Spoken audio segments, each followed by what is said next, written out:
এমনকি একটা ঘটনা সবার জানা আছে, ফাতিমা নামে একজন সম্ভ্রান্ত পরিবারের মহিলা চুরি করে ধরা পড়ে। আস-সারিকু ওয়াস-সারিকাতু ফাকতাউ আইদিয়াহুমা, চুরি করে যখন একজন মহিলা চোর যখন ধরা পড়ে গেল, রাসূল বললেন কোনো কথা নাই, হাত কেটে ফেলো। বিচারক মুহাম্মদ সাল্লাল্লাহু আলাইহি ওয়াসাল্লাম বললেন হাত কেটে ফেলো। ওই সম্ভ্রান্ত পরিবারের মহিলাটার নাম ছিল ফাতিমা। তার বংশের লোকজন সব সাইয়েদনা ওমর ফারুকের কাছে সে বলছে, ওমর ফারুক রাদিয়াল্লাহু তাআলা আনহু, তোমার কথা আমাদের রাসূল শুনবেন, একটু আমাদের জন্য সুপারিশ করা যায় কিনা? তিনি বললেন ঠিক আছে, আমি যাব। নবীর সামনে গিয়ে দাঁড়ালেন, রাসূলকে লক্ষ্য করে বলছেন, ইয়া রাসূলুল্লাহি, দেখুন তো সম্ভ্রান্ত পরিবারের যেহেতু একজন মহিলা হাত কাটলে কেমন হয়, মান সম্মানটা নষ্ট হয়ে যায়।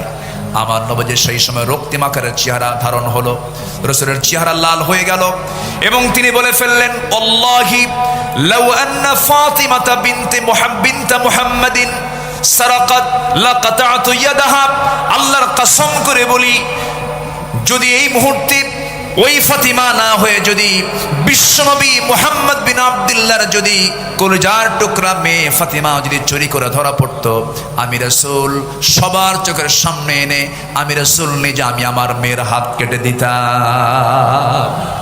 জোরে বলি আল্লাহু আকবার। আইন সবার জন্য কি? আইন সবার জন্য কি? সমান।